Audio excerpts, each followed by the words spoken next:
Dua mayat di kamar mayat di gereja tiba-tiba bergerak. Setelah tangisan yang menyedihkan, gadis kecil itu hidup kembali dengan cara yang sangat aneh. Setelah dia bangun, dia melihat pembunuhan.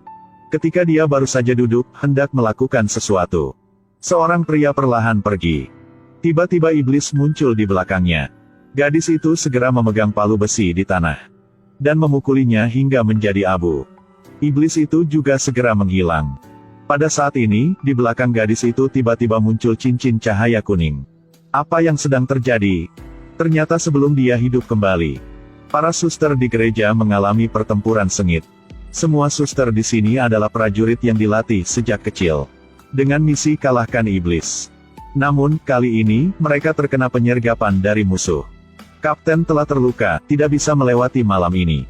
Cahaya malaikat di belakangnya harus dibawa keluar.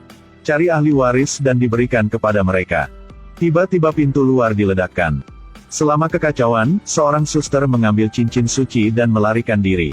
Dengan ceroboh kakinya tersandung di tangga dan jatuh. Gelang itu juga keluar karena itu. Ketika orang jahat menyentuh cincin suci, 4 jarinya langsung terbakar. Suster itu dengan cepat mengambilnya dan berlari ke kamar mayat. Dia tidak punya pilihan selain meletakkannya pada gadis kecil Ava yang meninggal belum lama ini. Jadi dia hidup kembali. Hal-hal yang baru saja terjadi membuat gadis kecil itu lari ketakutan. Karena sejak kecil Ava tinggal di panti asuhan. Tidak pernah berhubungan dengan dunia luar. Dia pikir dia berada di bawah pengaruh obat-obatan, jadi dia melahirkan halusinasi. Tertawa sambil berjalan. Tanpa tahu bahwa para preman sedang mengikutinya. Mereka mendekat untuk berbicara dengannya. Dia tampaknya agak tidak cocok dengan cincin suci. Jadi dia memuntahkan salah satu dari 3 orang itu. Tepat setelah itu, dia meminta maaf dan mundur selangkah. Dia ditabrak truk hingga terbang. Di udara, tubuhnya memancarkan cahaya kuning. Kemudian menabrak dinding. Terbang langsung ke toko pakaian. Sayangnya, kakinya patah. Tetapi segera pulih utuh. Ini jelas bukan ilusi lagi. Pada saat ini, imam juga datang. Dan menemukan bahwa cincin suci telah terpasang pada Ava. Menghidupkannya kembali. Namun, ini belum pernah terjadi sebelumnya. Hal yang paling mendesak untuk dilakukan saat ini adalah menemukan gadis itu.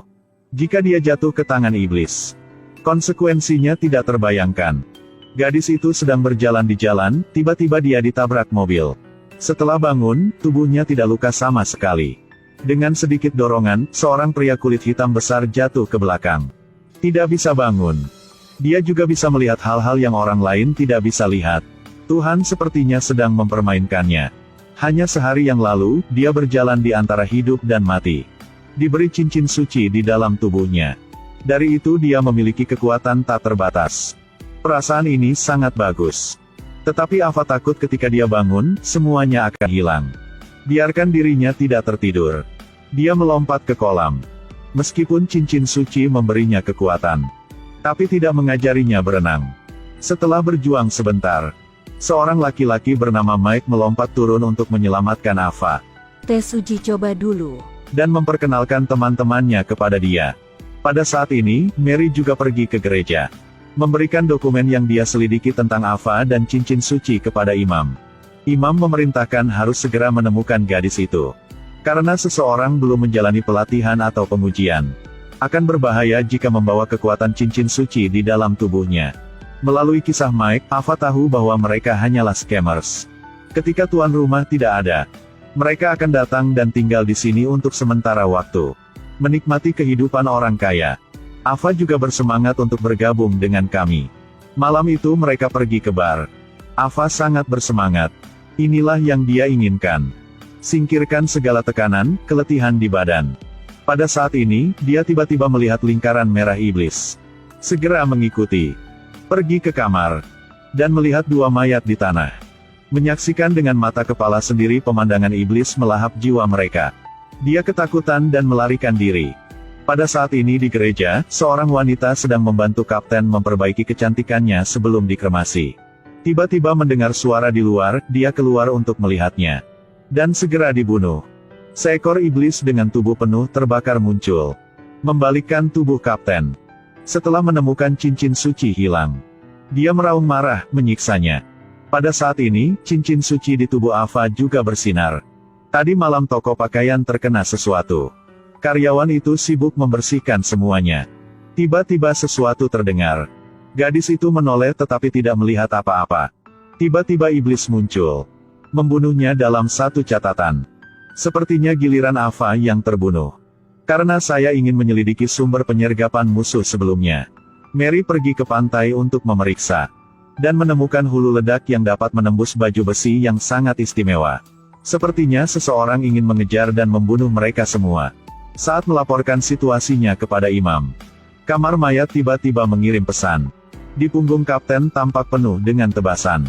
Imam berkata bahwa iblis normal tidak dapat membuat luka seperti ini. Dia pikir ini adalah kekuatan naga iblis. Dalam 100 tahun terakhir, iblis naga tidak pernah muncul. Mungkin cincin suci telah terungkap. Atau ia telah menemukan kelemahannya. Jadi apa tujuannya? Mendapatkan cincin suci untuk neraka. Di Morokan, tim arkeologi telah menemukan perisai dengan berat hingga 6 kg. Jenis materi ini persis seperti yang mereka cari untuk penelitian mereka. Pada saat ini, Mary membawa hulu ledak untuk bertanya kepada ahli. Di mana? Dia menemukan pemasok. Tetapi dia hanya mengikuti perintah orang lain. Setelah bertanya sebentar, mereka mendapat informasi. Malam itu Mike dan Ava pergi ke bufet gratis lagi. Mereka pergi ke ruang kerja Helen. Malam ini dia mengadakan konferensi pers. Mengundang semua pejabat tinggi dan Taipan. Datang ke sini untuk mengagumi hasil penelitiannya. Ava dan Mike kebetulan melewati ruang penelitian. Kursi roda menarik perhatiannya. Mereka berdua bersenang-senang. Lalu memasuki ruang pamer perisai. Tiba-tiba perisai itu bersinar. Sepertinya bereaksi terhadap Ava. Sekarang melalui jaringan pengenalan wajah. Para suster telah menemukan Ava. Bersiaplah untuk pergi ke sana. Sekarang Mary juga sedang datang ke sini. Dia mengikuti seorang pria. Sepertinya dia tahu orang yang menyakiti mereka. Pada saat ini, Henry membawa semua orang berkeliling ruang penelitian. Tiba-tiba menemukan bahwa seseorang telah menerobos masuk ke sini. Tim keamanan segera mencarinya. Ketika Ava dan Mike hendak pergi ke area pesta, mereka melewati pintu kaca dan melihat bayi di dalamnya. Setelah berpikir sejenak, artikel ini bukan mengenai daftar pesantren di Kota Malang. Daftar ini belum tentu lengkap. Anda dapat membantu Wikipedia dengan mengembangkannya. Tapi tak disangka, saat ini tim keamanan juga menemukannya. Saat bersiap untuk membawanya keluar, iblis naga muncul di belakangnya. Tim keamanan melarikan diri dengan ketakutan. Ava juga berteriak keras dan lari ke sebuah ruangan. Pada titik ini imam dan suster juga telah tiba. Tetapi senjata mereka sama sekali tidak dapat bersaing dengan iblis naga. Meskipun mereka mencoba menyerang, dia masih menuju ke arah Ava. Ava jatuh ke tanah karena ketakutan. Cincin suci di belakang punggungnya bersinar. Dia memegang perisai di dekatnya. Memukul iblis itu. Segera iblis naga menghilang. Ava melihat dirinya di cermin. Tidak tahu apa yang terjadi di kepalanya. Satu-satunya pikirannya adalah melarikan diri. Tetapi dia tidak tahu bahwa misi besar menantinya di depan.